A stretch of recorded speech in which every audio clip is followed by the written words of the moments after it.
Today, we are going to discuss a tragedy that has shaken the entire nation. A tragedy that exposes the dark underbelly, the dark reality of our so called smart city development model. A tragedy that has happened not in some remote village with no infrastructure. A tragedy has taken place in a smart city, in a smart area known as Noida. Past midnight here in India, a cold, foggy night in the national capital region. 27-year-old Yuvraj Mehta was returning home.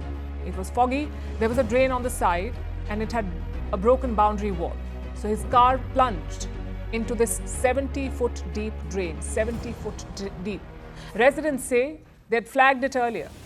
There had been accidents before, but no barricades were installed. All warnings were ignored. The authorities on the spot did not know what to do. They were out of their depth.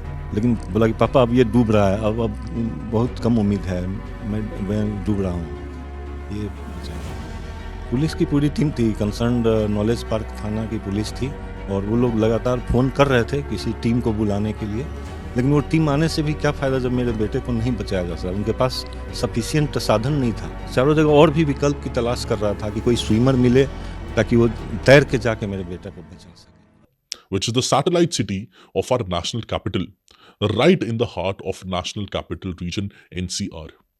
On the intervening night of January 17th and 18th, 2026, a 27-year-old software engineer named Yuvraj Mehta drowned in a water-filled construction pit in Sector 150 of Greater Noida. But this wasn't just a drowning. This was actually a 90-minute battle for survival, which was witnessed by 100 trained personals who stood there helpless while a young man was desperately pleading for his life. And the most haunting part was that the tragedy was completely preventable. Let me tell you the complete story.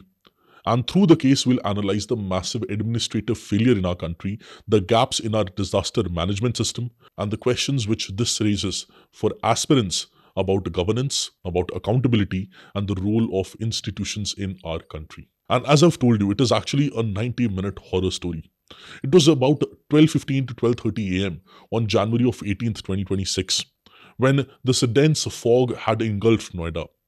The visibility was naturally zero, and Yuvraj Mehta, who worked as a software engineer in Gurugram, was returning home to his apartment in Tata Eureka Park, Sector 150. His home was barely 500 meters away. Near a T-point close to ATS Lee Grandois Society, there was an under-construction commercial plot. Now, this plot had a massive excavated pit, over 30 to 80 feet deep, according to various reports. Now, that has been dug for construction of a basement. And this pit has been filled with rainwater, filled with sewage and groundwater for nearly 2 years. But in the recent few days, there has been no rain, which means most of the pit was filled with sewage. The boundary wall of the roadside drain next to this pit was also damaged. And there were no barricades, no reflectors, no warning signals, no proper lighting in that particular area. And in this dense fog, Yuvraj's car, a Maruti Suzuki Grand Vitara they call it, broke through this damaged boundary wall and plunged into this deep water-filled pit. Now, the 90-minute struggle, where this tragedy becomes absolutely gut-wrenching, is when Yuvraj managed to crawl out through the car window and he stood at the top of his partially submerged vehicle. He immediately called his father, Rajkumar Mehta, who's a retired SBI India director, and told him, "Dad, I'm stuck, the car has fallen in the drain." His father rushed to the spot. The police were informed, the fire department arrived, the SDRF, the NDRF, they all were called. But here's the shocking part. Over 200 trained personals who were equipped with emergency response equipments, they stood there just watching as Yuvraj fought for his life. Now, several videos have surfaced that have emerged and showing Yuvraj sitting on the top of the car and frantically waving his mobile phone's flashlight, a desperate SOS signal. For 90 long minutes, he kept signaling for help. People on the scene could hear him crying out, but the rescue actually failed. The question is why? The ropes they threw were too short to reach him.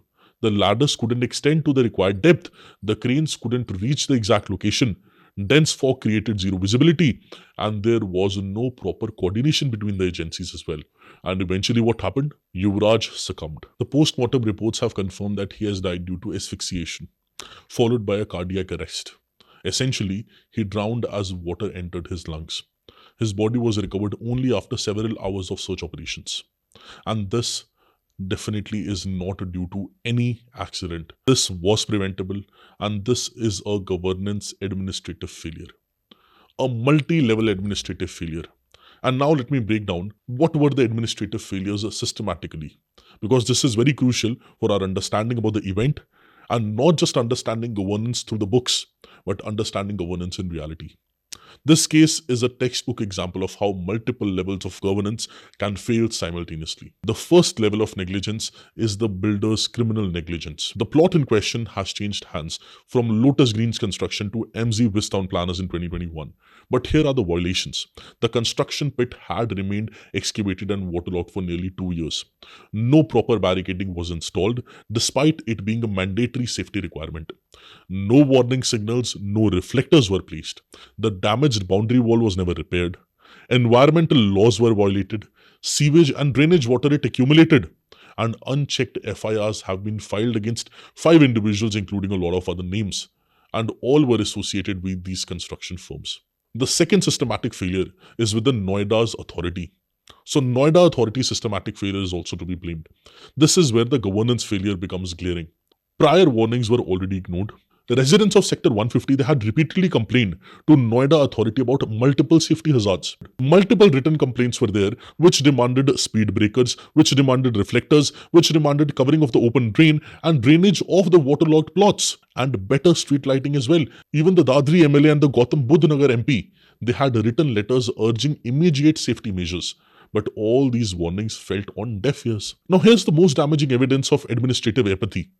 A fortnight before Yuvraj's death, at the exact same spot, a similar accident had occurred. This is the glaring part. A truck driver fell into the same water-filled pit. And a Flipkart delivery executive, Maninder Kumar, he witnessed this, helped rescue the driver. At that time, did Noida authority install any barricade after the incident? No. Did they fix the boundary wall? No. Did they take any action, preventive action? No. Just because the person was saved. So until and unless a life is lost, administration won't wake up. Administration won't do its work. That's the harsh reality. And this is what we call students' administrative apathy. Now, the third administrative failure can be seen through the irrigation department letter. In 2023 itself, the UP irrigation department had sent a letter to the Noida authority, flagging the need to construct head regulators to flush out accumulated rainwater and rainwater in Sector 150. And when questioned, Noida authority officials claimed that they were not aware of this letter. This is a mere administrative negligence of its highest order. The National Green Tribunal has now taken a suo motu cognizance of this case.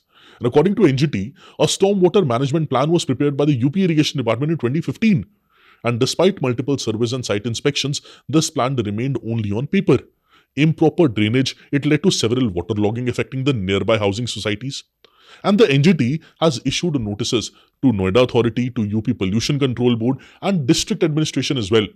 And this actually reveals complete failure of urban planning and environmental governance in our country, not just in one place but in different places as well. And now, let us talk the most importantly about the disaster response failure. First of all, the disaster could have been prevented. It should have never occurred at the first place. But now, since the disaster has occurred, the boy has phoned the authorities. The boy's phoned his father. Authorities have been called. The disaster response should be adequate. And which is why we need to discuss the Disaster Management Act of 2005 and its institutional framework. Despite having NDRF, SDRF, Fire Department and Police at the scene, the rescue operation failed catastrophically. And what was the reason? Equipment inadequacy. Ropes were too short. Ladders couldn't reach the required depth. Cranes couldn't be positioned properly. There was a coordination failure. No clear command structure during the operation was followed. Poor communication between the agencies was there. There was no SOPs, no standard operating procedures were apparently followed, and which is why the boy drowned. Now, of course, dense fog created delays in the times reaching the spot. But even after reaching, there was no effective action for 90 long minutes. And a delivery agent who witnessed this rescue attempt told media that they were just standing there staring at the water. By the time anything happened, he had already suffocated. This raises serious questions about our disaster preparedness at a local level. Once a disaster happens, are we able to respond it effectively or not? Answer is no. Now, what was the government's response? We can call it as too little too late. Because immediate actions, some actions were taken. The CEO was removed. IS officer Lokesh M, who was the Noida Authority CEO since July 2023, was removed from his post and placed on a wait list.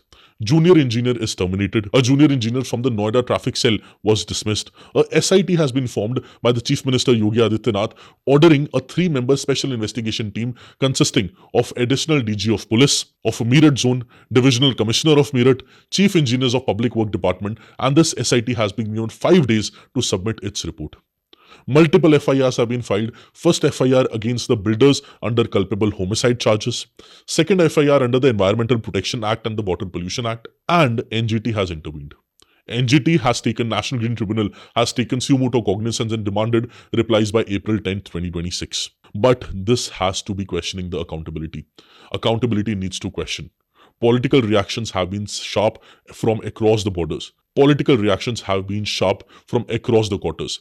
Many people are calling it not an accident, not a mishap. But what has actually happened to the software engineer in Noida was a murder, according to several people. And many people have been questioning that the question is not from where he was coming from or where he was going. The question was that once the incident occurred, why were the government and all its departments ultimately unable to save his life? That is the question. And what this case teaches us is that administrative apathy is dangerous. Once students, you would become a part of the administration, you should be empathetic to the cause of the public. Because that's what civil servants are meant to do, to serve the public, to serve not the authorities but the public. Now, once we talk about the Disaster Management Framework, Disaster Management Act of 2005, it created a comprehensive institutional framework. At national level, we have NDMA, National Disaster Management Authority, which is of course headed by the Prime Minister itself. And there is NDRF, National Disaster Response Force, a specialist response force. At state level, we have SDMA, State Disaster Management Authority, which is headed by the Chief Minister. We have SDRF, State Disaster Response Force. At district level, we have DDMA, which is headed by the District Collector. And there are several provisions from Section 44 to 45, which is leading to establishment of NDRF for specialist response. Section 46, which is National Disaster Response Fund, which supplements the SDRF, and Section 48, which is the SDRF, which is the State Disaster Response Fund, which is the primary fund for the state responses. But this Noida failure, despite having NDRF, SDRF present, the rescue actually failed. And this exposes the gap between institutional frameworks, which are written on the paper, and the ground level implementation. There is a huge gap. This act, it mandates preparedness, but local level preparedness audits, SOPs, and equipment adequacy checks are clearly not being done properly. Urban governance and planning is a failure in this case. Our 74th Constitutional Amendment Act, it gave constitutional status to urban local bodies. 12th schedule lists 18 functions of municipalities, including urban planning and regulation of land use. But in Noida's case, the Noida Authority, which is a statutory body under the UP Industrial Area Development Act 1976, it had comprehensive powers, failed to do due diligence. It had comprehensive powers for land use planning, for building regulation, for infrastructure development, safety enforcement, yet it failed on all the counts. And this is not just about this area. There have been several areas, there will be several areas in Noida, in different areas as well, in different regions as well, where questions are to be raised. And this raises the questions about effectiveness of autonomous urban development authorities, accountability mechanisms, and citizen grievance redressal systems. Even NGT has noted a violation of environmental norms. The waterlogged pit accumulated not just the rainwater but the sewage and the drainage discharge, which is a clear violation of pollution control laws. And NGT intervention shows that importance of environmental tribunals is also there in ensuring accountability. And there is accountability failure as well. Prior warnings were ignored, repeated complaints by the citizens, and even elected representatives were not acted upon. Inspection failures were there. The regular safety audits of the construction sites, they were not conducted. And inter-department coordination, what should we say about that? It was not at all there. The irrigation department's letter was not known to the Noida Authority. A response to the previous incident, 2 weeks earlier in the same spot, the same accident, no action was taken. But removal of CEO and the junior engineer and SIT investigation, what will it do? The person has actually died. The question remains, is post facto action enough? What about the preventive accountability? What about right to life? What about Article 21, which Supreme Court has expansively interpreted? Right to life with dignity, right to safe environment, right to protection from hazards. It is the state's responsibility to have a positive obligation to protect citizens' lives at all cost. The Noida case is a clear violation of this constitutional mandate. The state, through its various agencies, failed to do its duty to maintain safe urban infrastructure, to respond effectively to emergencies, to enforce safety regulations on builders. And which is where good governance principles come into play, should be there, and good governance needs to be ensured. Now, this asks the question on equity also, that would this have happened in a VIP area or not? This is a complete institutional breakdown and the largest systematic issue of the smart city paradox. See, Noida is a part of the National Capital Region and it is supposed to be a model of urban development, yet a 2-year-old water-filled pit goes unaddressed. Basic safety equipment are not available. Fog, which is a regular northern Indian phenomena, a winter phenomena, it paralyzes emergency responses. And this raises a serious question about the smart city mission and urban infrastructure development. See, this reactive culture needs to shift to preventive governance, and which is why immediate measures needs to be taken. Comprehensive safety audit needs to be done. All under construction sites in NCR needs to be immediately inspected. Barricading should be mandated. Every excavated site must have proper barricades, proper lighting, proper reflectors and warning signals. All the water-filled pits needs to be drained within a specific time frame. And SDRF and local fire departments must be equipped with adequate rescue gear. Institutional reforms needs to be done, strengthening the local disaster management authorities. Regular disaster preparedness drills needs to be done, and local level disaster management committees with the community participation needs to take place. Mandatory annual equipment audits should be done, and clear SOPs needs to be there for different types of emergencies. Urban governance reform should also be there. Citizens' grievance portals with mandatory time-bound response should be there. And there should be a third-party safety audit for the construction sites. Public disclosure of all safety violations needs to be mentioned with the public. Elected ward committees should be there for the local oversight and accountability mechanisms should be there. Fast-tracked courts should be there for safety violations. Mandatory compensation for the victims should be there. And performance-based evaluation of the urban authority officials needs to be there. Policies needs to change. Construction safety regulations must be enforced. See, laws and regulations are there in our country, but the way they are enforced, that is very minimal. So enforceability of the laws, that needs to be strengthened, and which is why all the compliances needs to be met in our country. High time this has been done. See, Yuvraj Mehta's death is not just a personal tragedy for his family. It's actually a national shame that exposes the hollow claims of our urban development model. A young professional returning home from work dies just 500 meters from his apartment, and not because of fate, not because of any natural disaster, but because builders violated safety norms with impunity. Urban authorities, they ignored the repeated warnings. Disaster management system failed catastrophically. This governance machinery prioritized reforms over substance. And for all of you, this case should be studied as a comprehensive failure of constitutional mandate of Article 21, the right to life. The fundamental question this tragedy poses is that if so many trained personnel cannot save one person in 90 minutes in NCR, what is the value of our institutions? And perhaps the most uncomfortable question, would this response have been same if instead of Yuvraj Mehta, it was a VIP or a bureaucrat fighting for his life in this pit? These are the questions that should haunt us. These are the questions that should drive administrative reforms. And these are the questions that every civil servant must answer when they take the oath to serve the people. Because governance is not about making rules and policies. It's about ensuring that a young man returning home safely doesn't become another statistic of administrative apathy. Thank you for watching, and please remember, when we study for UPSC, we are not actually preparing for an examination. We are preparing to be the change that prevents next Yuvraj Mehta.